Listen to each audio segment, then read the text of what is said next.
in essence of tonight and just saying hey.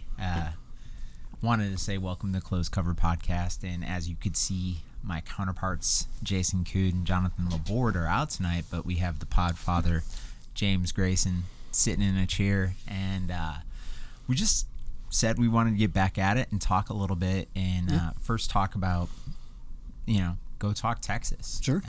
How it came about, how we got to this place where we're sitting here. So even, just kicking it off and knowing, we all have a purpose and a process. Right. And it's funny because even the way Closed Cover Podcast came to James was kind of, we felt like it was a God moment, right? Right. We were talking, Jason and Jonathan and I, about putting a podcast together, and then we were talking about how we were going to record this, and we were even thinking about doing it in Laborde's she shed, which don't ask. Don't ask. Ask if you want to. We could have made it work. We could have made it work. It was air conditioned. It was a shed out back, but in today's heat of 101 degrees, I don't know if that was the best. Best approach. That's why we're not in the garage anymore. Right. The garage would have been interesting, but approached James. Wow, like whistled when I said that, but I approached you and said, hey man, we're thinking about putting this together. What do you think? And you had mentioned to me, hey, Go Talk Texas, what do you know about it? And I think it was just starting off for you. You had a couple other podcasts that were currently formatted underneath what you were doing with Go Talk Texas, and you're like, I could do this stuff for you, and I know how to produce it, I know how to do it, I know how to get it on media. It'd be perfect and all for the network, right? Yeah. And I told you our idea and what we wanted to talk about, how just to be a man, and obviously we talked a little bit last week of how we did come up with the name again, Close Cover, and just talking to men in a world where right now we're trying to demasculine the household. Demasculate. Yeah, that's the word I'm looking for. I can't speak today. Yeah. But and just reinforcing God's plan in that. And you said there was a good fit in the network for that. And just give a little background on how you got started, why you started the podcast network, and what Go Talk Texas means, and what it means to the environment we're stepping into with, the different podcasts that you have too. Let's plug some of those tonight too. Cool. So the idea for a podcast started a couple of years ago, well, almost 3 years ago now. But there wasn't going to be any video involved. It was just something I came up with one night and then put it on the back burner. I made a post about it, and I mentioned something about Ralph being the first guest. Yeah. Whenever it got started, well, fast forward 2 years, and we finally made it happen. And Ralph ended up actually just being the first podcast episode on his channel, because he was already doing an audio-only podcast. And but for those 2 years, I didn't really think much about it until I quit drinking last year. Yeah. And after about 3 to 4 months of going through the process of being sober all the time, and being able to use your brain a little bit better, because you're not constantly in a state of chaos in your mind, trying to survive that day and make it to the next day. Make it to the next day. And the drinking was getting pretty bad. I tried to quit 2 years prior to that, and it lasted 4 months, and then slowly but surely it just creeped back in. Right. I thought, well, I'm okay. I'll have a drink, and then it turned into a more normal routine, and where I was trying to we'd go out to eat just so I could. I'd want to go out to eat just so I could order beer. Wow. Just had 3 beers before we went home, and it got to the point where I just couldn't. It was too much, and I was getting a little afraid of suicidal thoughts that were surfacing again, that were always suppressed, not always, but most of the time suppressed with alcohol. And right. And as long as I could make it through the day and make it through the night and get to sleep, then if I woke up the next day, we'd just survive that one. Right. It's kind of a whole process of surviving life. And it's that push to dull your senses, right? Dull the mind to the reality that's surrounding us and take away some of the anxieties that sit with us. And a lot of people chase bottles in instances. Pills, weed, just to dull the senses, right? Yeah. And, the good thing I would say for my life is I don't walk through. I didn't have an addictive personality growing up. But like I still don't, and I still don't see even alcohol as a necessary evil, right? If used properly and in that space. But for some people, there's things and gateways that take you to a different place. And man, it's I've walked with some of my best friends in life who battled alcoholism, substance abuse, different things, and I've even had it in a work environment where sometimes from the outside looking in, you think you could be the best savior for somebody's life, but they teach you through the steps you even take when you're walking away from it that it's not necessarily finding a new addiction, it's finding a distraction. Right. So would you say Go Talk Texas kind of started to become that? It did. Well, so when I started to get the clear-headedness going on after about 3 to 4 months, and started to, neuroplasticity really does work when you're retraining your brain. You have to. It doesn't happen overnight, and I'm an instant gratification person. I want results right away when I do something, and it just doesn't happen. And then, but after a while, you start noticing, every now and then you'll go, oh, that thought would have been different a year ago, kind of thing. So when I revisited the podcast idea, it was because the reason that I got to where I was is because I didn't talk to people about the problems I was dealing with. And by keeping it to myself and fighting all that alone, at least fighting it on the inside where I had control of it, on the outside, the alcohol and the prior drug use from a long time ago would affect everybody else around me. So it wasn't just me that was going through all that. So I thought, well, if I'm going to do this podcast, why not make it bigger and have more people talk? And then I don't have to do it. Like, I don't have to be the host because I didn't want to be on camera. I just want to be behind the scenes, behind camera. Yeah. And then I thought, well, I'm going to struggle to pull him out and force every him now to and be then on I'll come here out tonight. But so what I did was try to find different parts of my personality and different people that I knew that were good at talking to people and having conversations. They were already doing it, like Ralph, or like Melissa Williams, stand-up comedian. She was doing an audio podcast before, but she's great at talking to people. Seriously, Melissa. And she knows her stuff, and she's good. She's funny, and the network needed some humor, and so I asked her to be on it. And then asked Terry and Ashleigh and Ralph, and then when you guys popped in, I'm like, that's perfect. And then it just fit like a glove. And then eventually went to Rebecca and Sarah, who are going to start some point soon. And so we're going to have a female version of Close Cover Podcast, but more of a kind of a mental health side and for female viewership on that one. In which I'll plug them a little bit because they're, Rebecca's actually a professional when it comes to the field of counseling. And she's perfect for it. She is perfect for it because where we need to get more space is into the interaction. And how could we answer questions on how to stand up for one, what you mean in your house and how that demasculates. What's the word? Emasculate?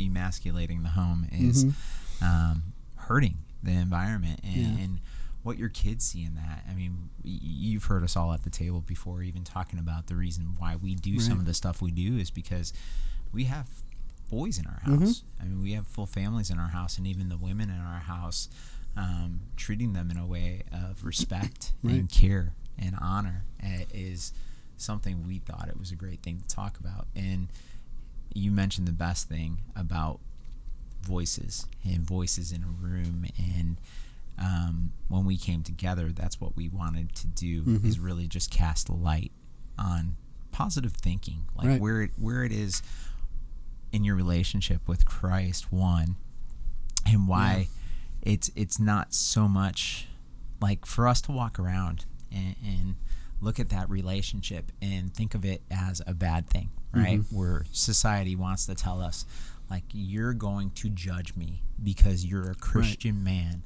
We want to kind of break down those walls and barriers and say, hey, like, we've lived in sin. Like, you were in Christ when... Yeah, I was working for the church, and I was, you were walking doing through video that. for that, and I was suffering, and it wasn't like I was trying to hide it, really. I mean, I think some people knew. Obviously, I talked about it at a men's conference once, or a men's retreat. Yeah. 7 years ago, maybe 6.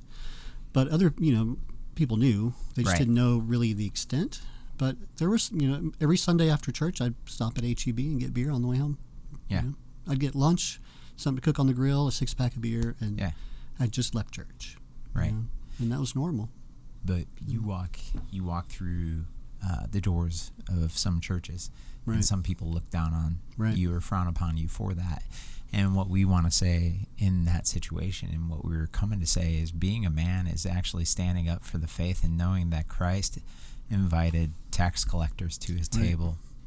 I mean, womanizing men, anybody could come to the table. Nobody's perfect. No, nobody's perfect. And it's from the story of everything you see even coming out now, like Jesus Revolution. It's a story of the hippie movement and the Jesus movement within the hippie movement, and where the drugs, sex, love, peace, all that stuff was rolled up and together. And this guy came in there and flat out said, hey, look, that's everything Christ stands for. Your perspective just needs to change. And that's where that space where, just talking about it, just talking about what it means to be a Christian man and who you bring to the table and why. And that's where we were sitting, and we're like, everybody's welcome. Like, no sin's too great. Are we going to sit here and say that sin's a good thing and that we're going to chase it? No, because that's what baptism is. Like, we've talked about the multiple times that Kuda's been baptized, but at the same time, 8 times, at the same time, that's a die to self every single time. He was doing it as an outward reflection of his profession of, I have a new life in Christ, and there's nothing wrong with that. Like, it makes me want to get baptized again. I was 100%. baptized at the first vertical baptism in 2014. I think I was baptized 10 years ago today. Was it the one in April? Month. I might have been me with you guys. No, it was June 1st. Okay, so I was the Easter. You were the Easter one the following. Yeah. In 2015. Yeah, and there was a bunch of families. And it was funny because even thinking through that, guys, we could talk about baptism for a second. Yeah, like, it's my favorite hobby. That's what I always say when we have one at church. Baptism's my favorite hobby. It's a party. Like, when you think about, like, how people cheer for the Super Bowl. Right. I mean, that's what baptism is. Right. It's the Super Bowl. It's the Super Bowl of faith. And I scream loud every time. Man, it's the feeling is just so energetic, from going into the water yourself and knowing that you're coming out, and asking the Holy Spirit to dwell in you, right? Right. It is a big portion of that, but knowing that you're living in a different light, you're actively making a mind change to say, I want more of you and less of me. And when people are like, well, you die and are born again through that, you're dying. You're giving up some of that sin. You're giving up those things. Does that mean you're going to be perfect? Your old self. Right. It doesn't mean you're going to be perfect. No. I mean, sometimes it has to happen multiple times, because you notice and realize that later in life there's another sin that you passively dealt with your whole life, that it became part of your inner being, and you didn't recognize it as sin because it was such a normal thing for you that it was something you had to actively give up or bring to the light to basically, one, hold conviction for yourself, and two, accountability. Two, help it pass away, right? And man, I'm an advocate for you to Thanks. go back in the water, and Yeah. you recognize that, and that's that thing, man. When you talk about it, it's an outward, like baptism is an outward expression of your faith in Christ, and it's a celebration of the new life thought that you have for yourself. Everybody has access to that, and man, We got plenty of water. Let's baptize them all. Hey, my son Kyler's been baptized 3 times now. He's catching up. He's going Coming after you, Cood. By the time he's 40, he's gonna catch Cood. So, but it made me excited each time. You know, the first time he was a baby. Obviously, he didn't know much about that, but at the same time, that's what, you know, we grew up in the Catholic Church. My wife grew up Methodist. That's what we do. We baptize babies, right? Right. We make the choice for them. I got baptized as a baby too, Presbyterian Church. Yeah, same, me too. And that's where Brooke, like when we first came across the topic, was like, do I need to get baptized again? And then finally I'm like, we were talking through it. And it was before Sean and Elisa, which are our pastors at our church, Vertical Chapel. And we'll plug that sometimes. Yeah, you got it on tonight. We're talking about their walk through baptism, and my wife looked at me, and previously I said I felt like we need to get baptized because I remember that. That was at Elm Grove. Yeah, that was a long time ago, and she was like, hearing what Elisa said, like, I agree, and I understand what it means now, and you know, it's like that full acceptance of giving it up and just walking a different way. Yeah. And then also just saying, Holy Spirit. And I mean, there's a difference. You know, you're baptized, and then you could ask the Holy Spirit daily to dwell in you. Right. And ask for Him to be there. You get baptized in your heart every morning. Right. 100%. And are you going to fall short? 100%. Yeah. And people, though, think that we might be passive towards sin because our approach is everybody's welcome at the table. Right. But at the same time, if Christ is in your heart, you're not passive towards sin. You're living differently. Yeah. Are you going to fall short and screw up? Every day. Right. There's something that I could flip the switch on tomorrow and be like, I was passively looking at this sin that I had in my life for years, and I just noticed it today. I mean, it happened to some people we were really close to recently, and we found that out. And it even happens at the pastoral level, right? Which is hurtful. Right. And it's hard. But that's the thing too, is at the end of the day, it's like, who are you putting your trust in? Right. If you're putting your trust in man, you're going to be let down every time. 100%. So you got to put your faith in Christ. 100. Taking a drink, but delicious Topo Chico. Not sponsored yet, but we're working on it. Yeah, for sure. But yeah, I was even having the conversation with my wife recently, and you know, there's a series of letdowns that you could have in people, and that's one thing you're going to find common. We're human. Right. We're going to run on a human track, and if you put your trust in somebody and put them on a pedestal, they're eventually going to let you down. Yeah. But the one thing you could do is own your actions and reactions to everything, right?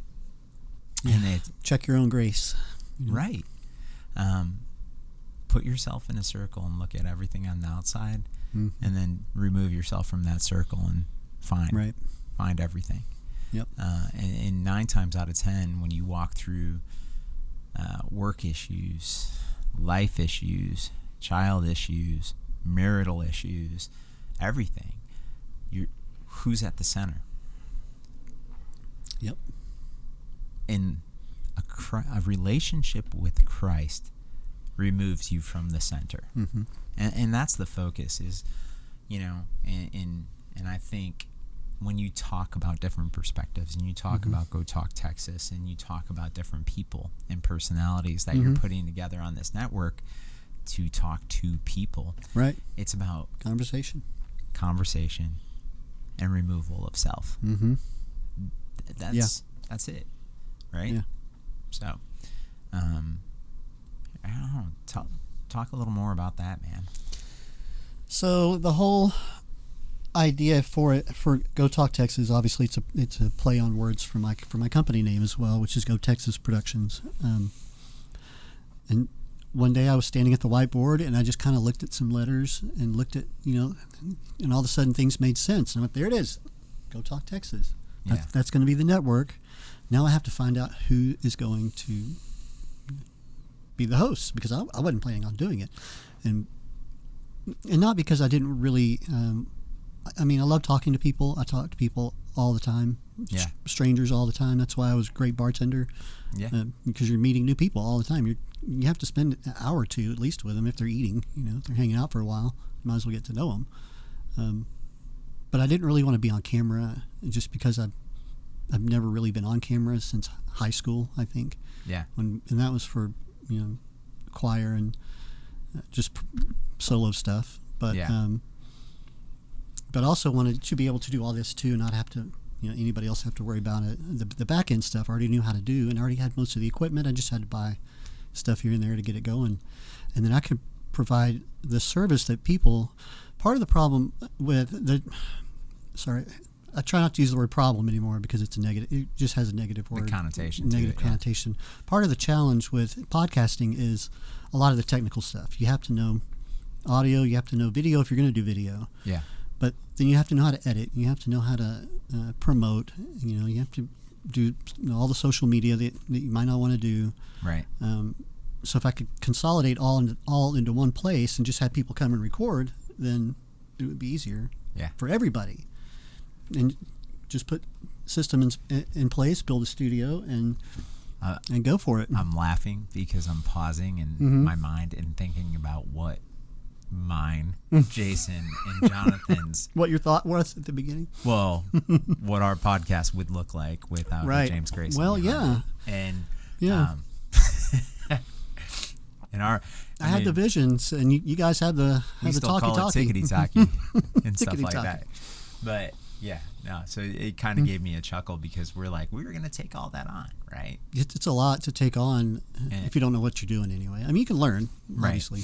But even just that facet of relationship and giving back and things that fit within that vision, like we're all trying to make a sacrifice to bring content to people. Right. And we're just out to help people and bring people together that normally wouldn't have conversations even.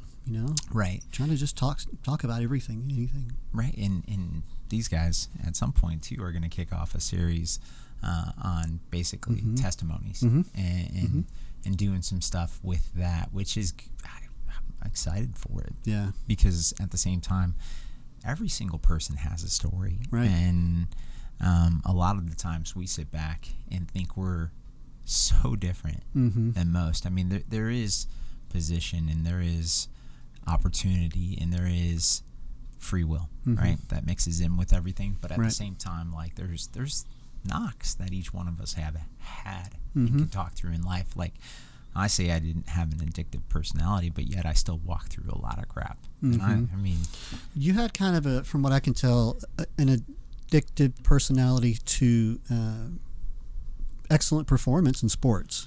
Well, and there's a little bit of an addictive personality that goes into that. Right. If you want to succeed anyway. It wasn't just that, though. It was more the fact of a fear of failure. Right. Like I was running from something because, I could tell everybody here, and it's funny because we make jokes about where I grew up. Southside. Yeah, Chicago. When I first, before my, and man, there's a long story behind that and other things I could talk about. We got time. I could talk Jason's about not here. We got time. Yeah, but I grew up in a poor neighborhood to start. Mom and dad both worked, latchkey kid. I had a sister that was 4 years old, or is still 4 years older than me. She just turned 50.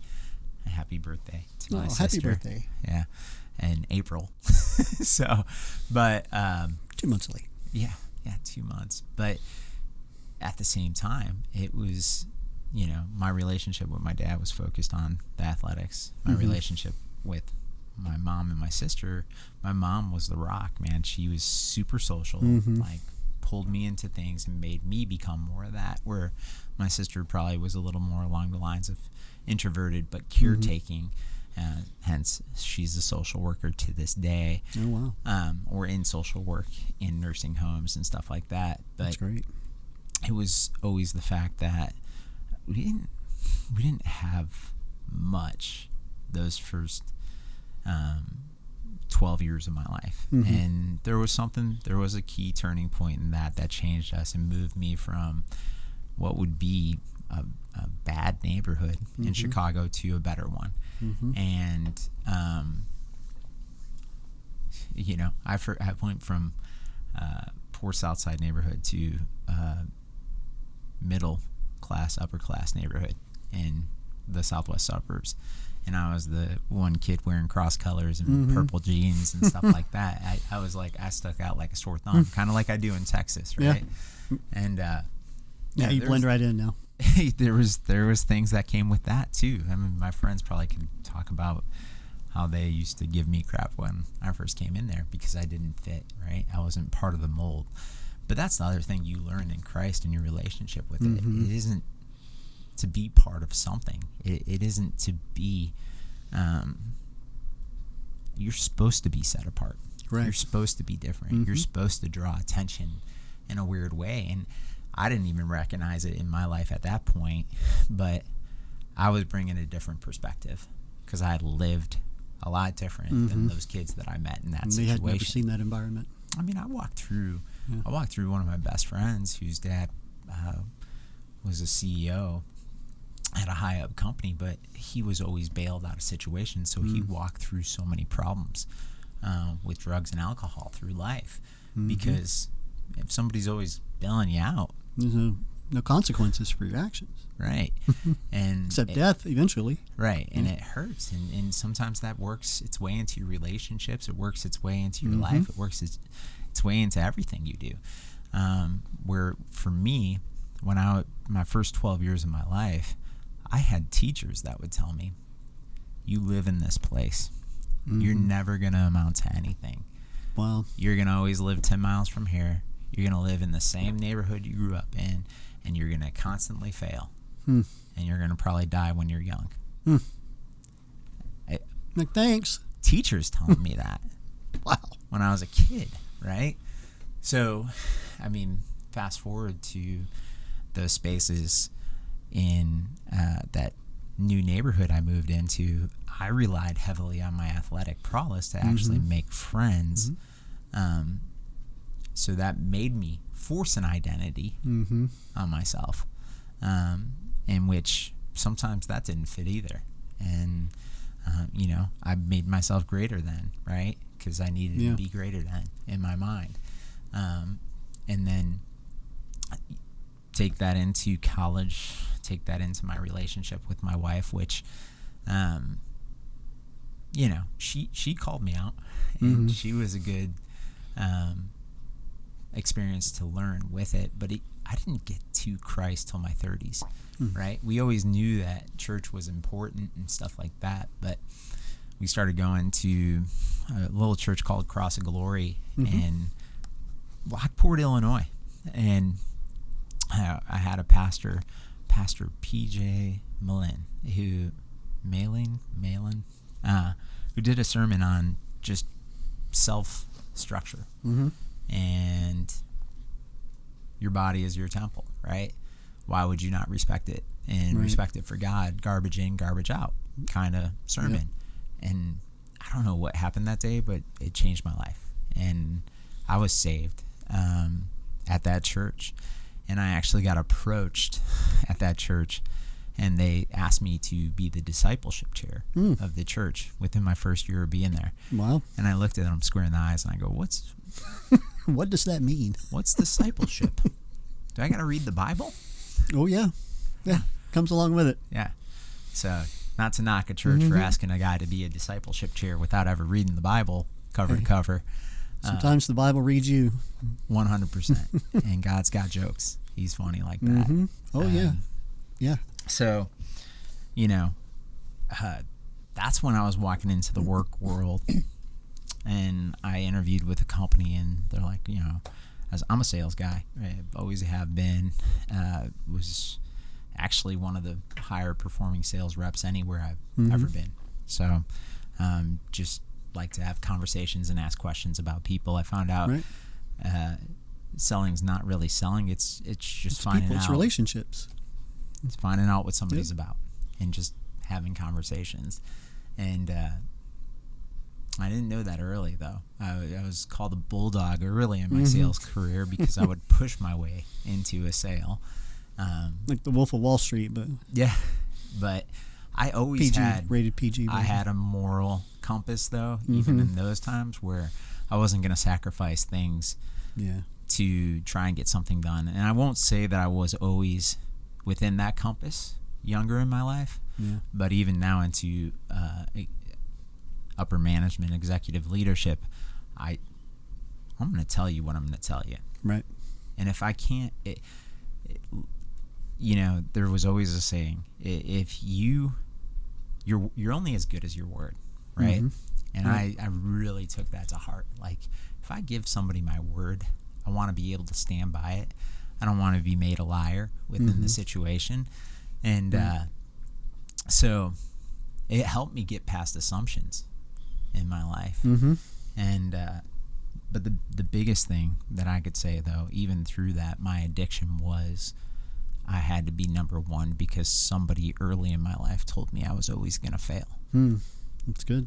Well, so that's a good motivator. It was a good motivator, but it also made me look like a complete Well, and then you got to think about the kids who it didn't motivate, and it actually cut them, to the core, and it stuck with them as a negative thing, where you turned it around to a positive. Yeah. But not everybody's able to do that. Yeah. Fast forward into my career, we had this program called Believe in You back in the day. I'll start that with our company, and I used to talk to students, a speech about myself when I was a freshman in high school. I was ranked 800 out of 804 students in the class. Awesome. Good job. My first semester of high school. First semester, though. Yeah, and I had a baseball coach that pulled me aside and said, you like baseball, but you're never going to play. I'm like, what? I'm good. I got this. Right. It's like, no, you might be a catcher, but you're the smartest, stupidest kid I ever met. And you had a way with teachers back then, didn't you? Yeah, but this guy changed my life, Well, so the first one, apparently. Right, in a way. And as you reflectively look back at things that happen in your life, everything kind of is planted there to guide you on a path that you had no clue, right? And I went from that point, and I probably was on a path to, drop out of high school and get a GED at some point, I would guess, to moving into a point where I actually ended up graduating the top half of the class, moving forward, playing, doing the things that I needed to do to move forward. But if he wouldn't have pulled me aside and said that in my first year, I probably would have been a completely different human being. Yeah. And it was my freshman year of college. I actually had a philosophy professor that probably introduced me to the thought of a relationship with Christ in my life, because he would talk about Nietzsche and all these different philosophers, and I started to get hungry for education. Like where I never was hungry for education before. Like even now, where it's funny, I carry it into That's called life. A mustard seed. Right. It is. A very biblical sense right there. Somebody planted something in my head where, it was funny. We were talking about a few podcasts back, if you guys want to go back and catch it, reading.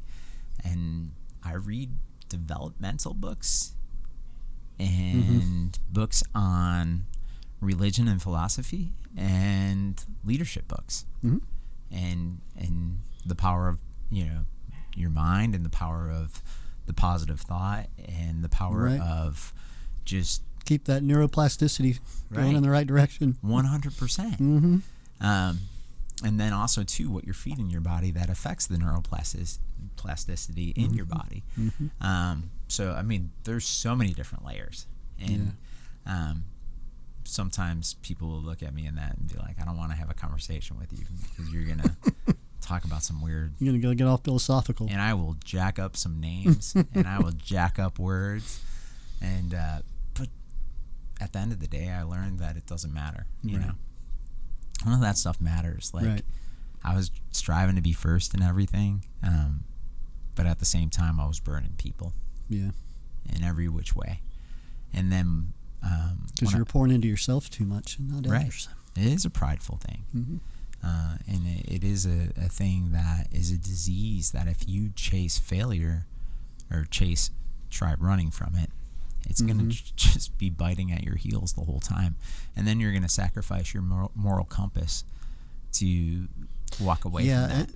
I've discovered in the last 16 months of being sober that it's a whole lot easier to do the right thing than the wrong thing, and that includes to yourself. If you're doing terrible things to your body and your brain, you're going to pay the piper eventually. Right.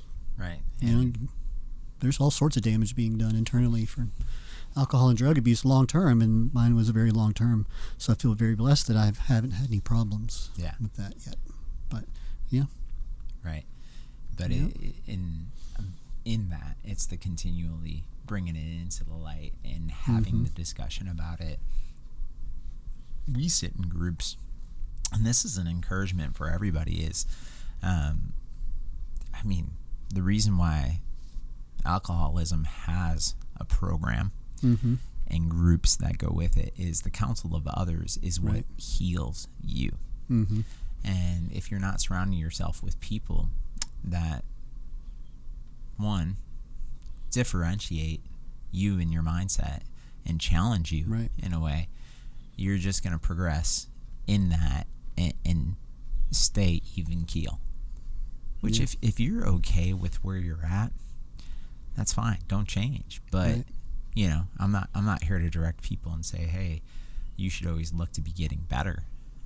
That's just something that I found that works for me personally. And then I also found more joy in seeing the other success of people around me, and found that, like, me too. Man, it was like service in a new way. We talk about that a little bit too. What do you see in success of others? And your photography and videography that you do for the real estate world is exceptional. Thank you. To say the least. And then obviously from production assistance, this is something that you fell into, but you're always casting light onto real estate things and then now people. And speak a little bit about that, man. Well, I've always like you said, I love seeing people succeed, and probably some of that had to do with me not being very successful on my own. I didn't finish college, dropped out 6-8 times maybe.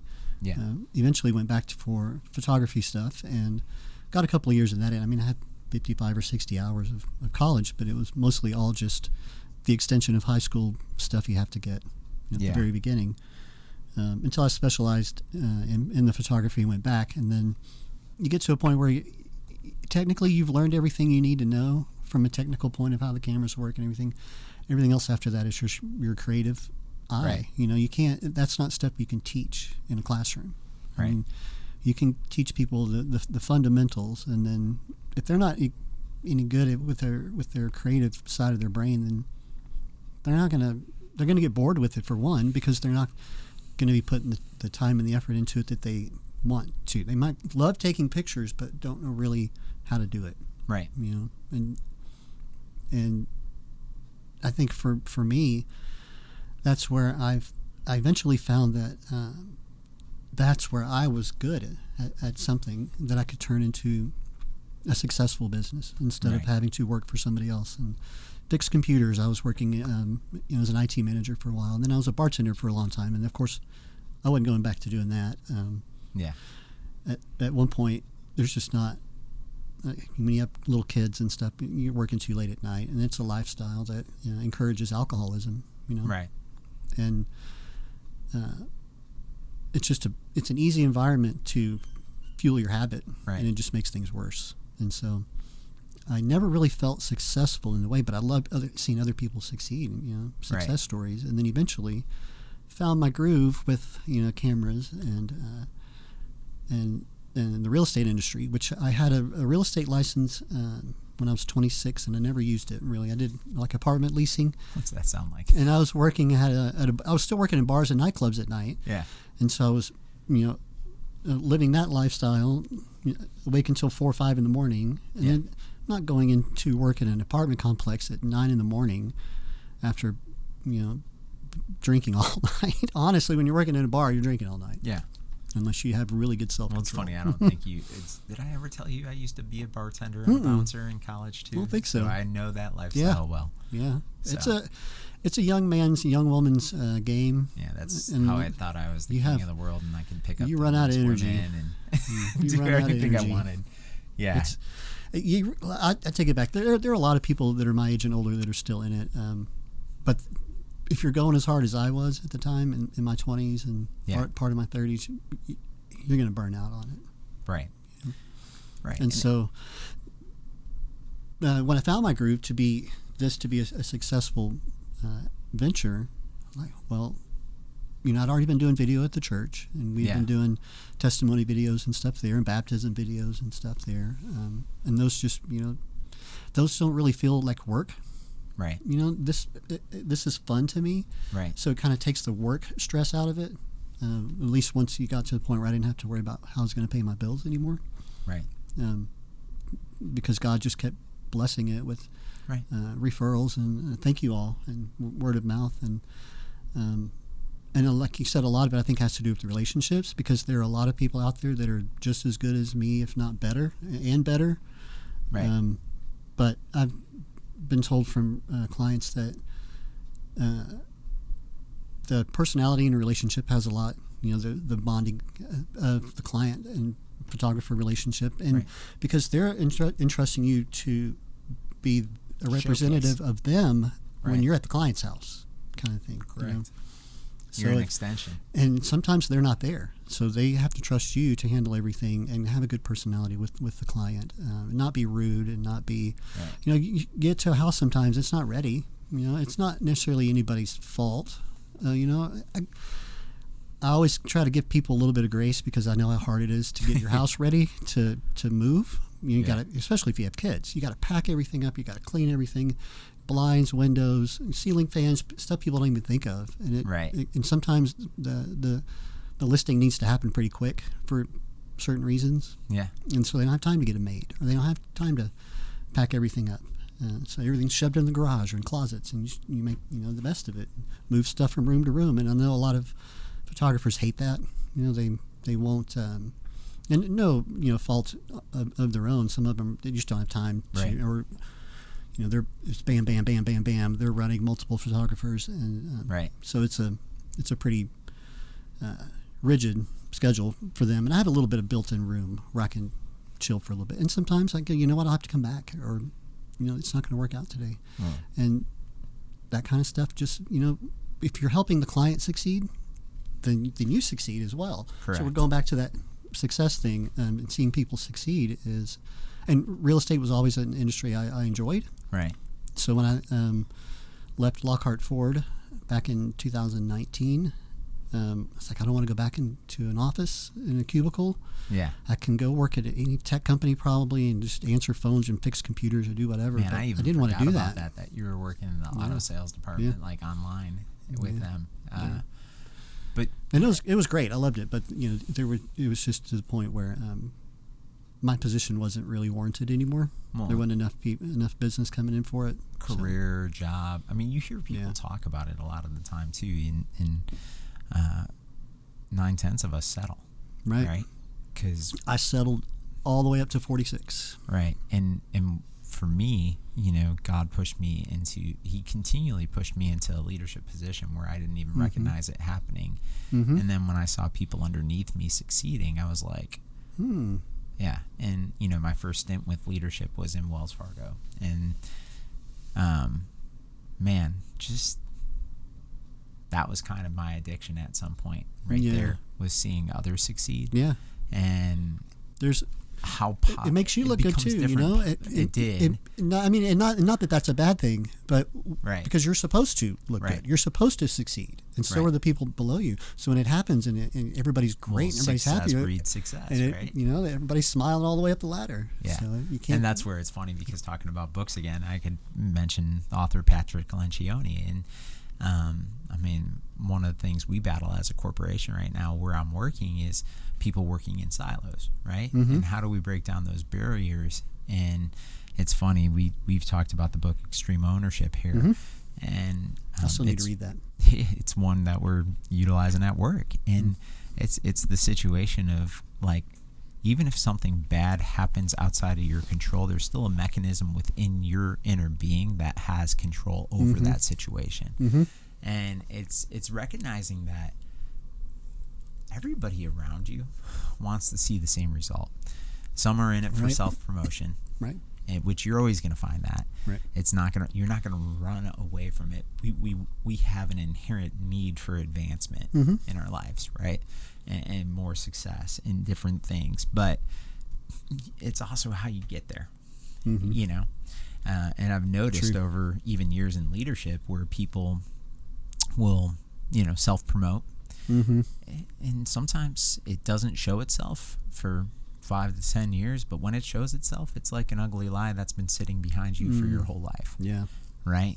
And they're running from that and running on to the next thing. And then others will knock me because I always took pride in not playing politics in the workspace. Good. I just didn't want to be that guy. But the funny thing is when I got into a senior leadership position, I started noticing, like, maybe I was kind of playing that game a little bit, where I had relationships with people that if I needed stuff done, I could get it done. And that's relationships, though. It is. So, but there's a fine line there. And I guess that's what I'm kind of getting at. But that's perspective on life too. Like, everything is postured in the way we perceive something. Mm-hmm. And even walking through addictions and walking through self-pride and just instances where you're hurting in a way where you just don't vocalize that. It all comes down to perspective. Mm-hmm. It really does. Mm-hmm. Like, you know, a feeling of less than.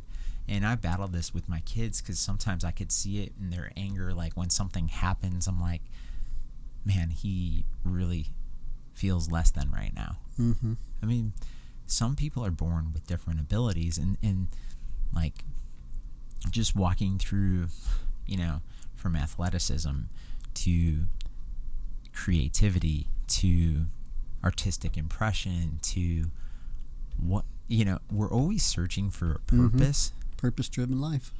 Right. But at the same time, it's like you misdirect yourself because you're thinking about what other people perceive of you and what you think you should be instead of what you are. Right. And I mean, Rowan, my son, my oldest son, getting ready to go to college, really struggling between majors, different things. Should I go to college? Should I go to technical school? Should I be a diesel mechanic? Should I be this? Should I be that? I'm like, calm down. Take a breath. What do you enjoy? And this morning he goes with 3 friends and is rapping in a closet with them in their own sound room that they create. Closets are perfect. Yeah. Clothes are a perfect sound buffer. They've been doing it for a while, and they post them online and have it. And I'm like, if you enjoy that, do it. Yeah. Because there was a point in my life where my dad was like, I used to like to draw, and I used to do a lot of woodworking. Yeah. And I told you I was a construction technology major, which nowadays is construction science, when I first got into college. But I was told, you're going to be hurt by 40, and you're never going to get anywhere in life. Like, you're going to whittle. And I believed it. I believed that lie. But God had a plan to push me into leadership. And that's kind of where it started. When I walked away from that, walked into sales, found out I was good at that, but being good at that was just for self-promotion, right? And then that walked me into leadership.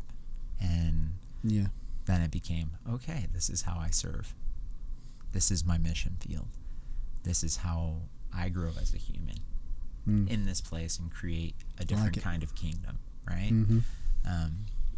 And that's the thing. Like, this has become your mission field. Yeah. Right? Yeah. I was thinking the other day, I'm not out trying to save the world. It's not my job to save the world. I can't, Yeah. And I know a lot of addicts go through this when they get into recovery. They just want to save the world. Right. They want to help everybody. They want to, shake them into sobriety. Smack them. Hey, life is so much better on the other side if you just quit.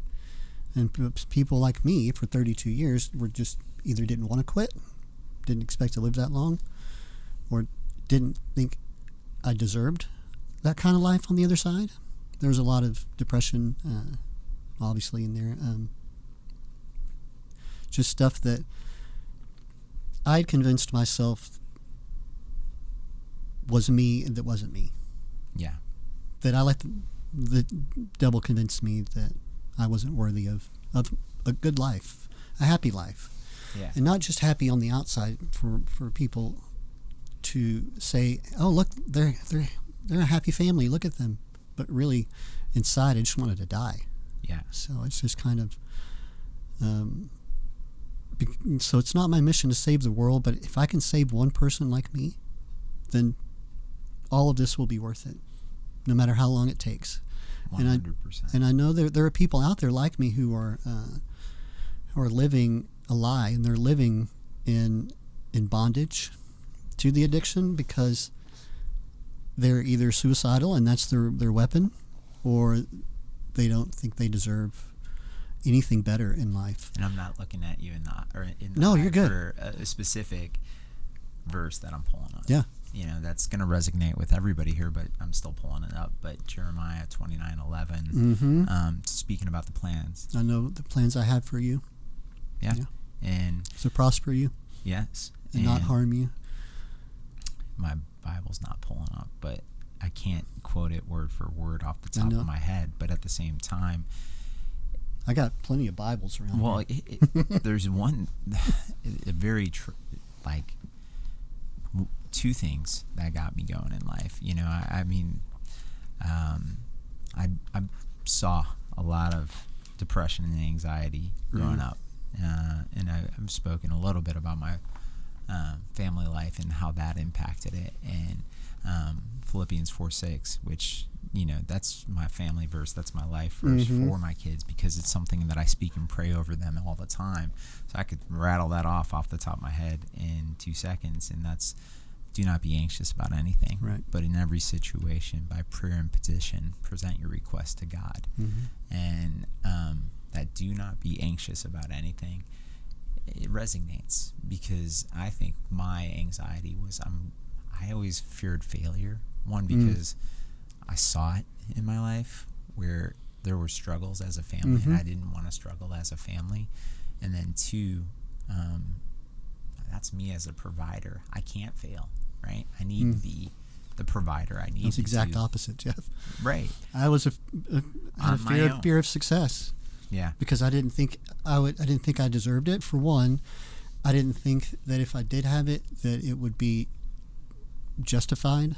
Like he actually earned a successful business and right. And yeah. And then I'd have to deal with, well, what happens if I'm successful and people find out that I'm a fraud or something, or what if they're like, oh my gosh, the whole time he's had an editor, or not the whole time, but the last 3 years he's had an editor do all of his interiors. He's not editing those anymore. Like, that's what happens when you get too busy. You have to get some help. Right. But, and all that stuff just, it doesn't make sense. Mind. Yeah. It when you sit back and think about it when you're right. sober and you're in a better mindset, you're like, why was I thinking it like right. that? And these are things that help me do better by the people that I serve. Yeah. Right. Yeah. And right. Like the picture that you paint when you're walking into a house as a photographer, and why you're successful at that, and videographer and everything else, is I'm here to serve you. Right. I'm here to make it better for you. And that's the approach I take with my managers. That's the approach I take with my representatives that represent the company. I'm here to serve you. Do I have all the answers? No. but I want to make your life better, because when you're prospering, I'm prospering. Right. We do this together. We're in conjunction together. One big happy family. And it's not for self glorification, right? Yeah. So again, that's the other thing, is like, do not boast, right? That's what the Bible tells us. Don't boast. Which is really hard to do in today's day and age of social media and marketing. Especially when you're as success. No, I'm joking. Right. But it's one of those things, like, our natural tendency is to brag about the things that we're good at. Right. Right? Right. And our natural tendency. Yeah, everybody wants the accolades every now. Right. It feels good. We live in a Facebook world where it's like, hey, I did something nice. Let me post it all over Facebook. Yeah. I'm so guilty of that sometimes. You know.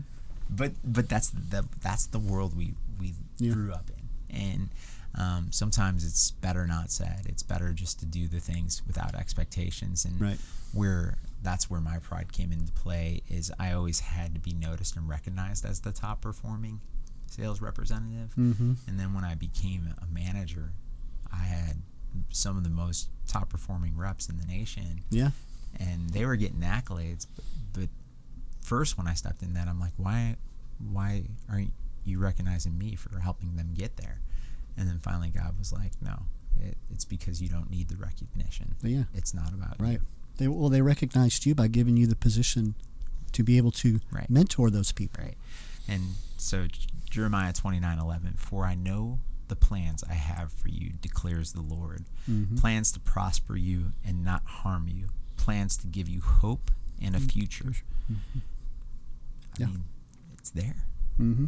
And then he goes on to say, then you will call on me and come and pray to me, and I will listen to you.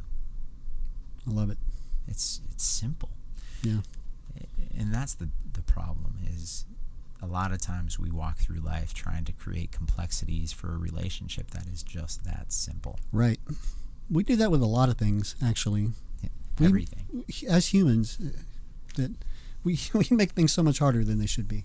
100%. And a lot of that's because we're not stopping and going, right, is this Christ-like, or is this a good idea? Is this where I should be helping or not helping somebody? Right. Because what if you're helping the wrong person? Right. And you help somebody change a tire, and the next thing you know, they're robbing the bank around the corner. Right. You never know. I mean, you do it anyway because you don't know. Right. And that's our minds, is sometimes we battle our own ignorance, in which I am still stubborn and ignorant in so many ways, and don't recognize things, that I even have a better half that smacks me across the head sometimes. And it's like, all right, come on, man.